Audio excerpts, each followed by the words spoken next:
Привет, с вами журнал Мотоэксперт, я Дмитрий Федотов, и сегодня мы на Черногорском мотофестивале. И не просто мотофестивале, а фестивале для мотопутешественников, для тех, кто любит адвенчур-байки, для тех, кто любит путешествия, для тех, кто любит открывать новые страны, новые места и проезжать там, где обычные туристы не проезжают и куда они не доходят. Итак, добро пожаловать на АДВ Summit 2025.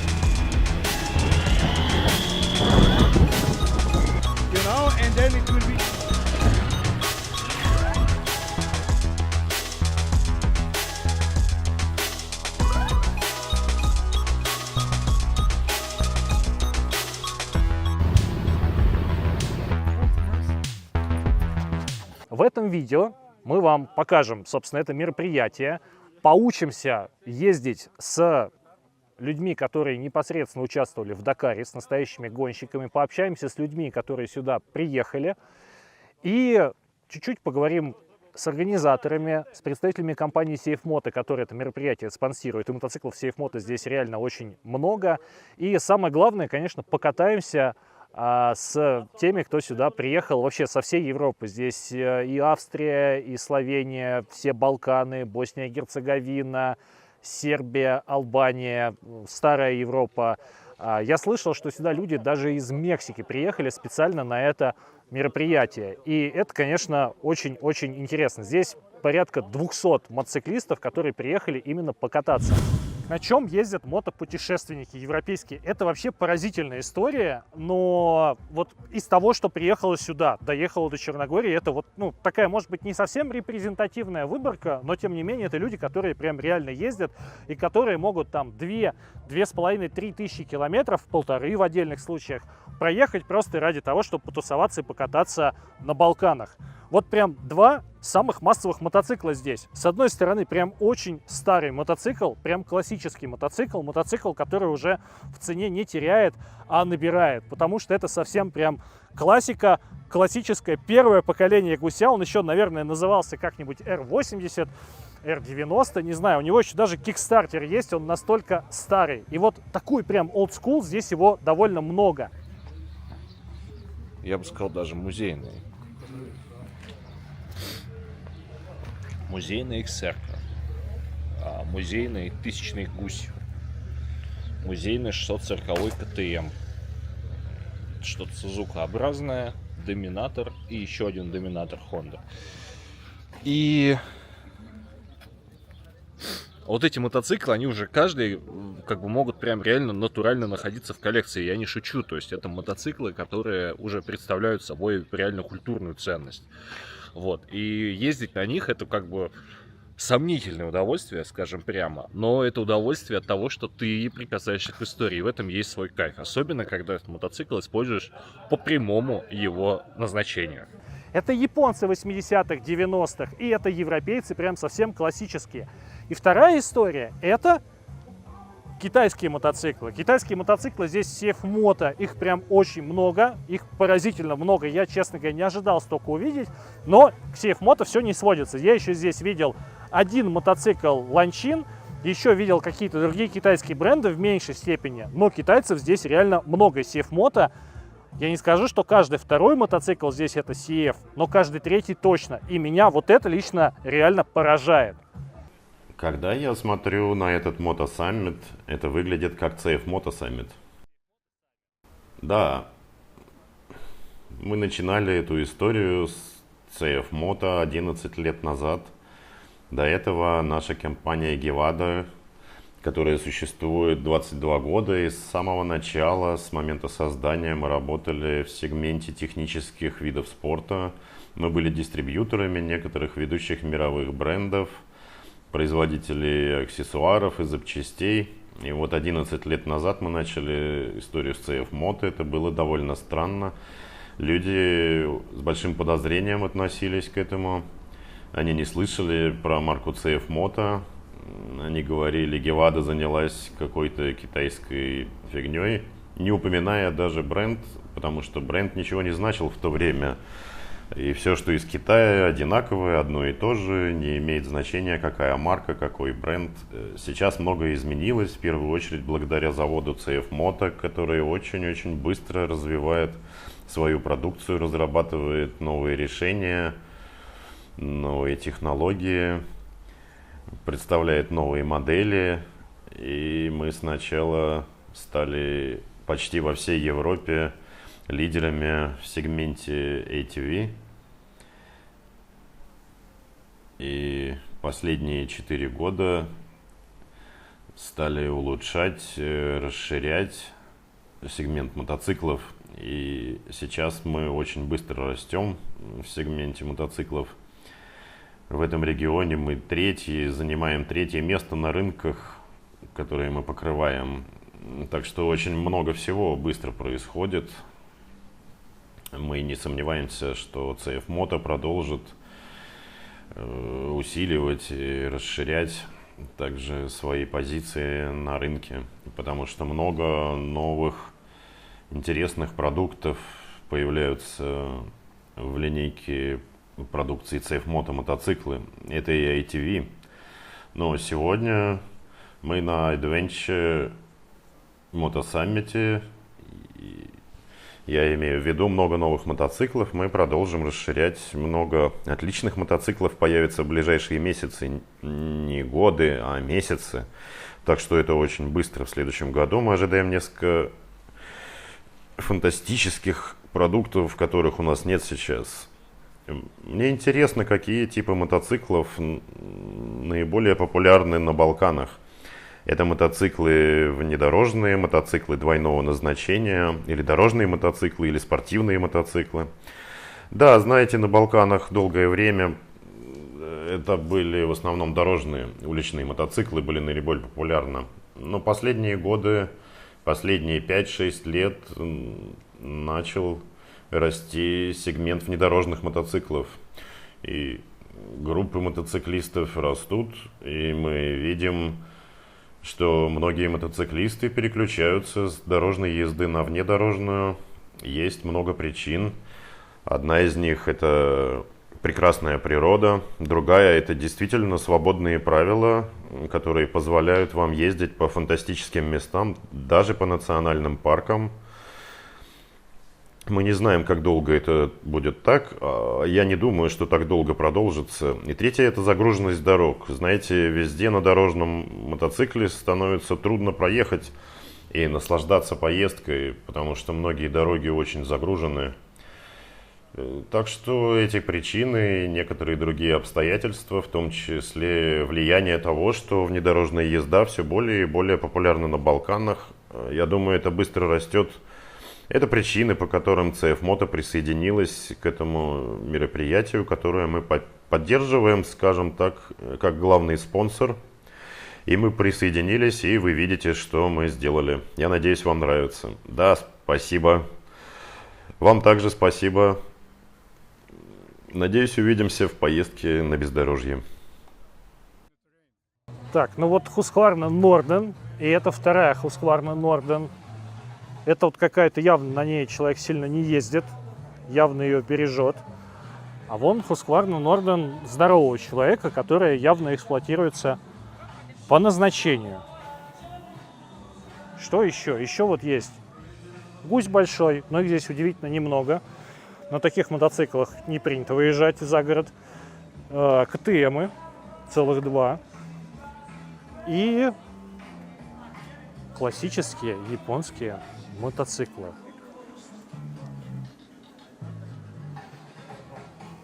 Короче, очень интересный набор здесь вот того, на чем ездят. Вот 640-й Adventure. Мотоцикл, который был ломучим, даже когда он появился, ему уже лет как бы не под 30, а он дико вибронагруженный, дико вообще неудобный, маленький. И посмотрите, люди на таком мотоцикле ездят. И его явно любят, о нем заботятся. И это прям музейная штука. И меня вот такие вещи прям очень впечатляют. А это не китайский питбайк. Если что, это бета. Не подумайте ничего плохого. Так, вот человек, тут подписано Ярослав Сима. Из Чехии. Может быть, даже из Чехословакии. И вот, собственно, мотоцикл. 450-ка CF Moto. Мы такую снимали. И вот какие страны он посетил. И в России был, и в Грузии. В Польше был, в Турции был, Франция, Италия, Германия. И даже был он в Киргизии. Вот у человека интересное путешествие. А мотоцикл только в том году вышел. И вот уже какой на нем намотан пробег. И давайте вообще пройдемся, посмотрим по номерам. Вот Чехия, Сербия. Это тоже километров 600 люди приехали. Ну и все дальше сербы. Привет всем моим русским друзьям. Здравствуйте. Да, привет из Боснии. Сегодня мы едем на оффроуд. Цыплячий оффроуд. Скажи, пожалуйста, зачем ты повесил тряпку на свой номер? В Боснии это можно. Мы это делаем, чтобы камера тебя не видела. Но это нелегально. В Боснии это легально на 5 евро. 5 евро. 5, максимум 10 евро даешь полицейскому и свободен. Австрийский мотоцикл у нас. Австрия не близко отсюда. Тоже человек приехал. Откуда приехал? Yes. Да, я стартовал вчера из Белграда в Плужинье. Это около 400 километров. Я ехал где-то 6 часов, может быть 6 часов 20 минут на весь путь я потратил. Ночью. Да, ночью. Скажи, как тебе свет на этом мотоцикле? Свет на этом мотоцикле очень яркий, ощущения очень хорошие, комфортно. Не слишком комфортно, но для меня нормально. Я останавливался всего раз, можешь себе представить, потому что дорога это не шоссе, это горные дороги, повороты и всякое там. Так что можно сказать, что это действительно комфортабельный мотоцикл, он ощущается легким, не требуется много топлива на приличные расстояния. Мне было хорошо. Вот понакупили китайских мотоциклов, а теперь с ними мучаются. Вам еще может стать интересно, на чем же я сюда приехал. А я сюда приехал на вот этом вот немецком реликтовом мамонте с вытекшей вилкой, без переднего колеса, без передней покрышки. Очень уставшим, но несмотря на свои там 20 с чем-то лет, отлично работающим. И очень-очень нравится мне этот мотоцикл, в первую очередь, своей беспроблемностью.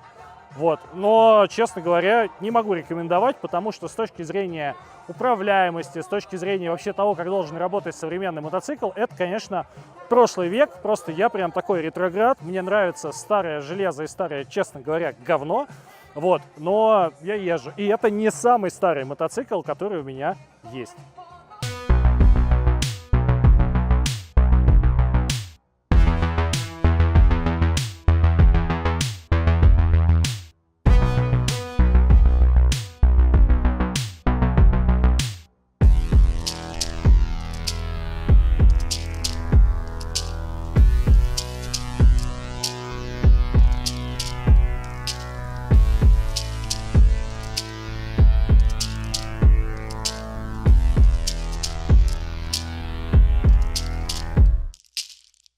У тебя есть мотоцикл CF Moto, у тебя есть мотоцикл Yamaha. Почему ты приехал на BMW? Все очень просто. Во-первых, мотоцикл CF Moto у меня 450-кубовый. И я не то чтобы очень сильно его люблю, раз. А второе, он сейчас занят. У меня есть мотоцикл Yamaha. Он прекрасен, великолепен. И это мой самый подготовленный к ронянию в лесу мотоцикл. Но у него сдохли подшипники в заднем колесе. И у меня не было возможности их быстро заменить. И еще у меня есть вот мой замечательный мотоцикл BMW, который я только купил. И я его считаю лучше, чем мотоцикл Yamaha, потому что у него мощнее двигатель, и справедливости ради следует отметить, что как бы я не кричал про то, что тру мотоциклисту ничего не надо, кроме мотора, двух колес и руля, блин, электроника в BMW решает, и прям на оффроуде она хорошо помогает. Мероприятие идет 4, если не больше, дней, и это 4 дня каталки. Здесь разбито, так как все пилоты разного уровня, у всех разные мотоциклы, и здесь все это разбито, есть маршруты для тех, кто прям катает, ездит, любит, умеет, практикует на больших мотоциклах на правильной внедорожной резине. Есть уровень Light, они называют это как Chicken Way, я это называю петушиной тропой. То есть для людей, которые вот вроде нас тут ездят на вседорожной резине, на мотоциклах больше асфальтовых, чем внедорожных, и с непрофессиональным уровнем. И есть совсем любительский зачет. Здесь нет никакой спортивной составляющей, никаких призов. Все едут именно в свое удовольствие. Захотел — остановился, водички попил, пообедал. Захотел — упоролся и проехал дальше всех и больше всех. Вот. И есть маршруты асфальтовые. И они еще немножко пересекаются. То есть, если ты в какой-то момент устал ехать по оффроуду, ты можешь съехать на асфальт. Если тебе стало скучно ехать по асфальту, ты можешь съехать на оффроуд и выбрать тот маршрут, который подходит именно тебе. Значит, безответственность, разгильдяйство, невнимательность — это все мои отличительные особенности. Потому что что-то пошло не так. Мы сначала собирались изначально ехать по асфальтовому маршруту. Потом подумали, что, наверное, он поедет по этой дороге. Она, конечно, очень красивая. Это одна из самых красивых дорог в Черногории. Но по ней уже все ездили, кто тут живет. И подумалось, что надо ехать на оффроуд. И что-то мы вчера прям добухались. Все, едем на оффроуд. Сегодня мы твердо решили поехать на оффроуд. И в итоге мы оказались на асфальте. Вот сейчас будем смотреть, можно ли где-то будет съехать и встретиться с внедорожной группой. Вот. Но очень красиво. Я тут периодически включаю GoPro-шку, периодически снимаю, что тут происходит. Не знаю, что будет видно, но постараюсь все показать, потому что, правда, красиво и в любое время года красиво. Зимой этот перевал закрывается, потому что он совсем-совсем покрыт снегом и сугробы по 2 с лишним метра. Но весной, там вот в мае месяце еще сугробы есть, но их прочищают, открывают дорогу, и здесь вот всегда красиво.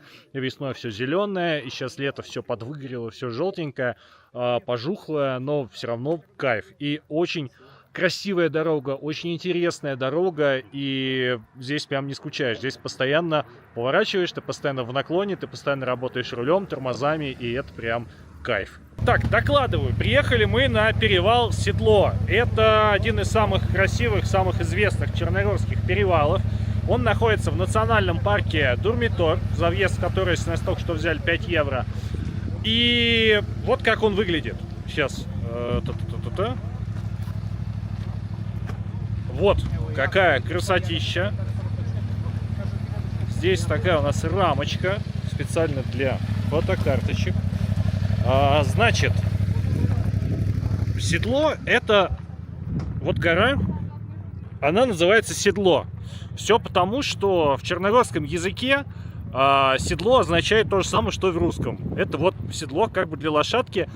И гора названа в честь этого седла, потому что ее форма напоминает седло. И вообще весь этот перевал называется Седлом в честь этой горы. Вот так тут все устроено. А стартовали мы из города Плужини.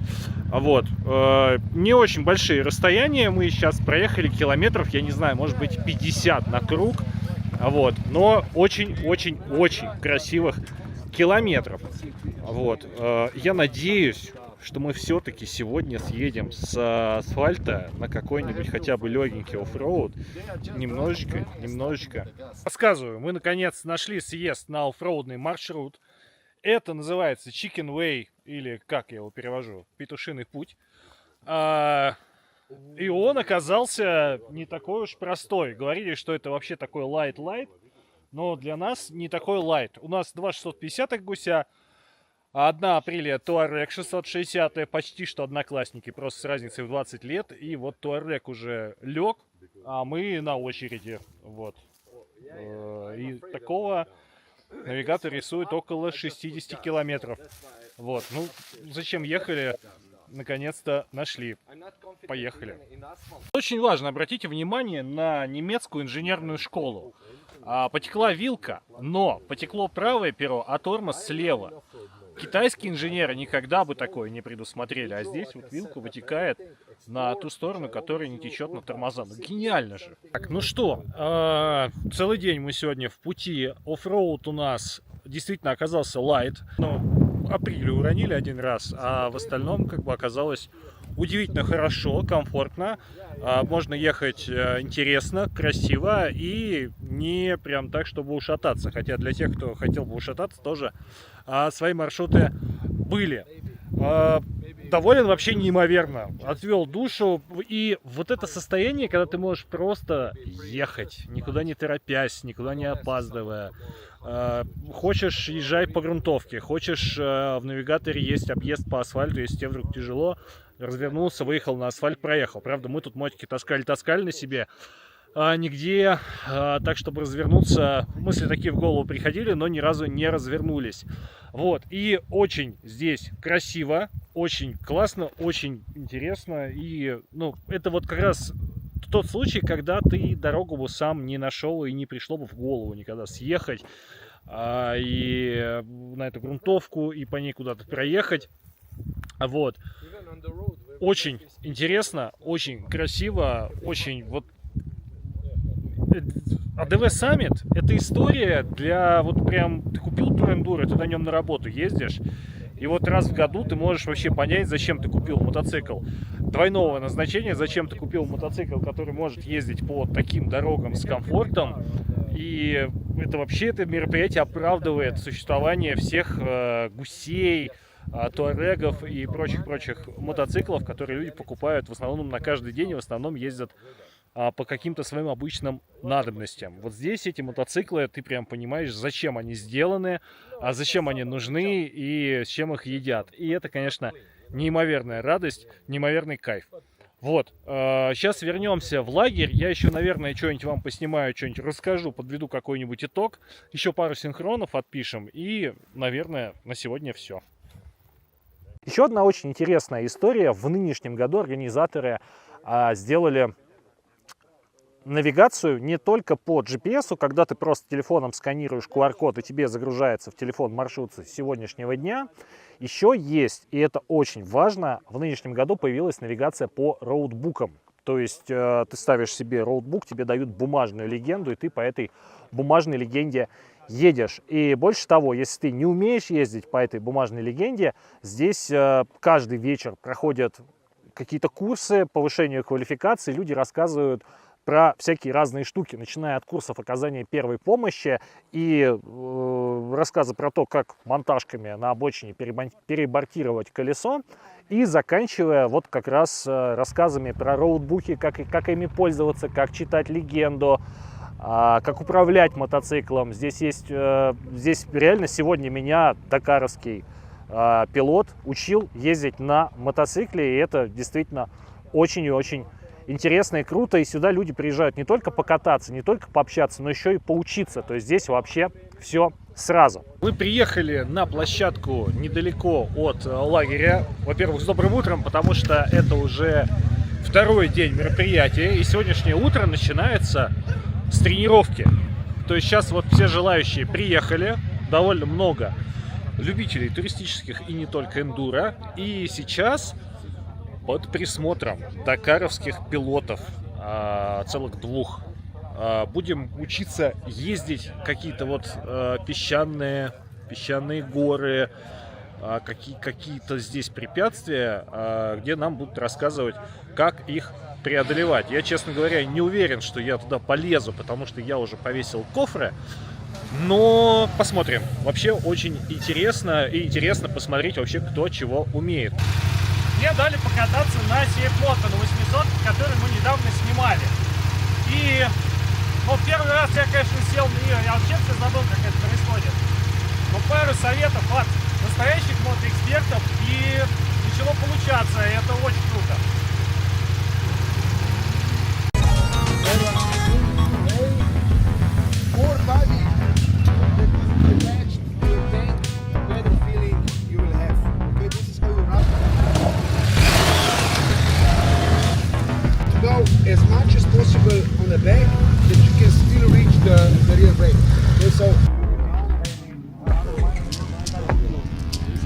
my bike, I have this bike from another century, and I little tall.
Расскажи мне о своем опыте в Дакаре.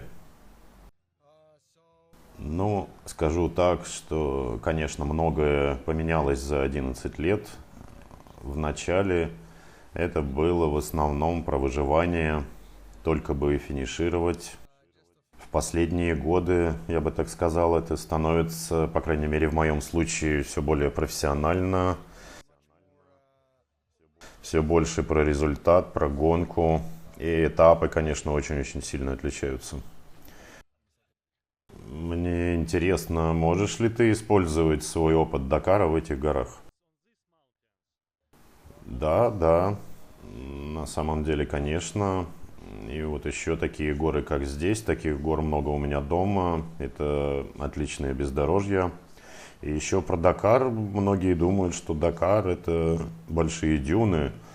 Но в реальности как минимум 50% это камни. Там очень много камней, скал и вообще очень похоже, как здесь. Мне интересно для людей, которые не имеют большого опыта во внедорожной езде, в тур-эндуро. По твоему мнению, с какой стороны этим людям стоит начинать учиться?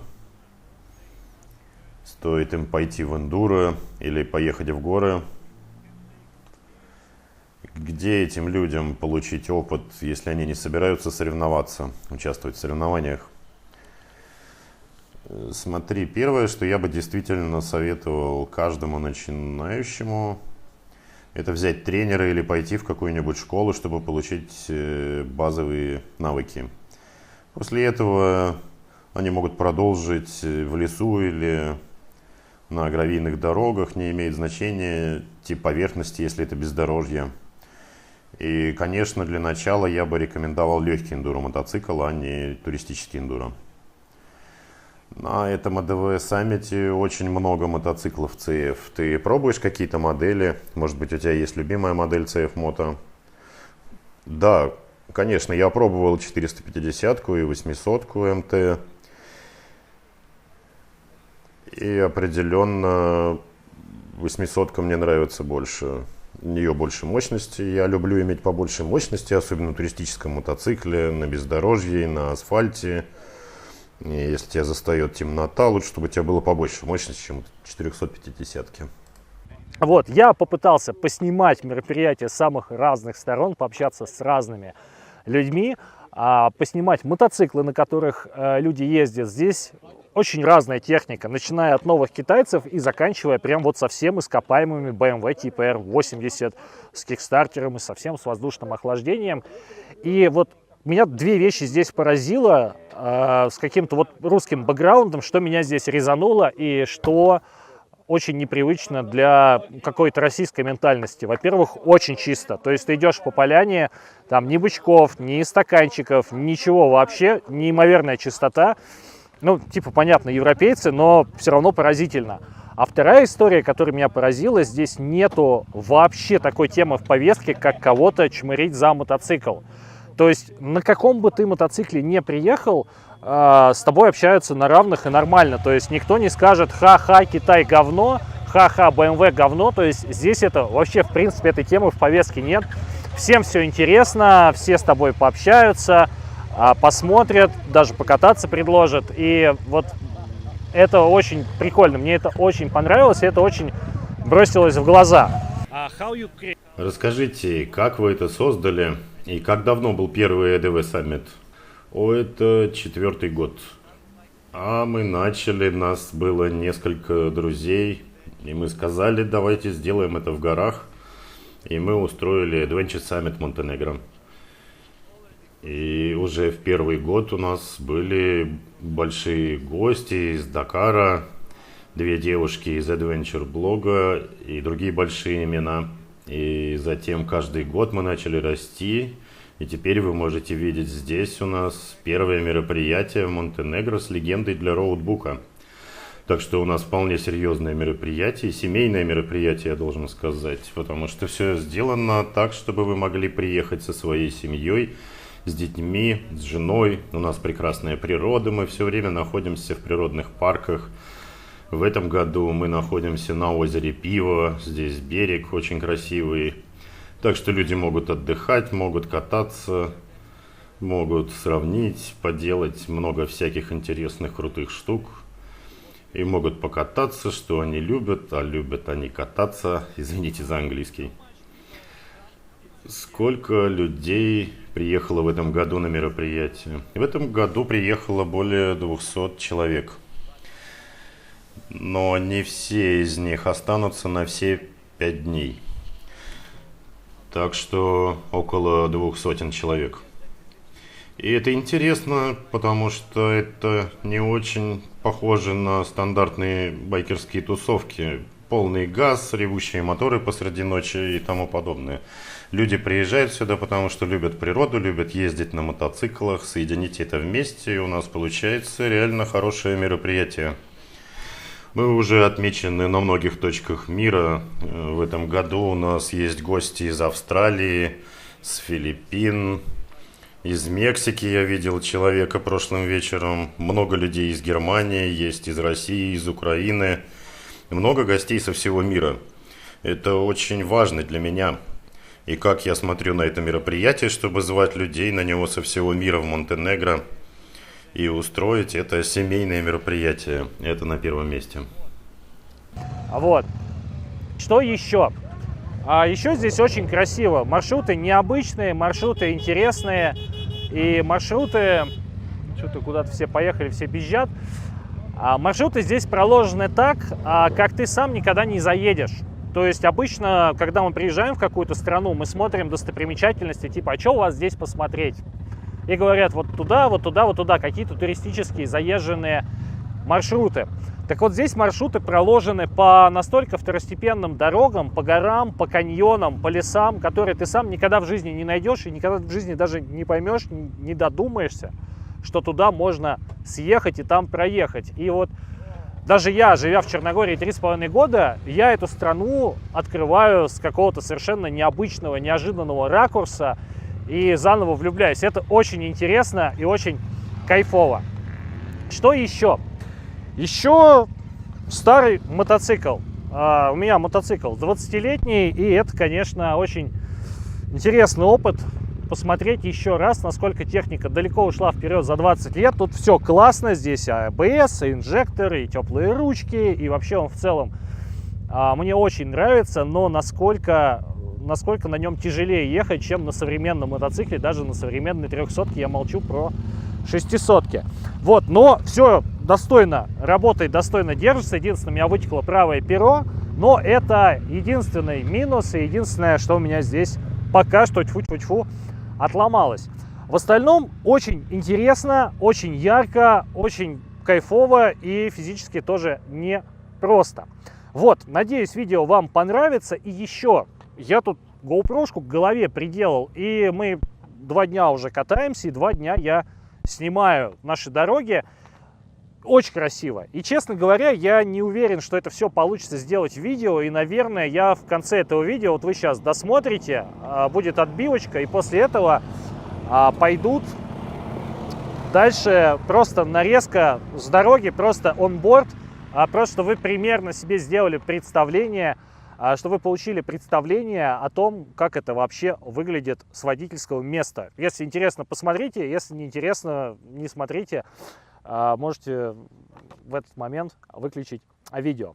Вот, на этом все. Спасибо организаторам АДВ саммита за возможность прожить это, проехать это, увидеть это своими глазами, пообщаться с этими людьми. Подписывайтесь на наш канал, ставьте лайки и оставляйте комментарии. На этом все. С вами был Дмитрий Федотов и журнал Мотоэксперт. До скорого!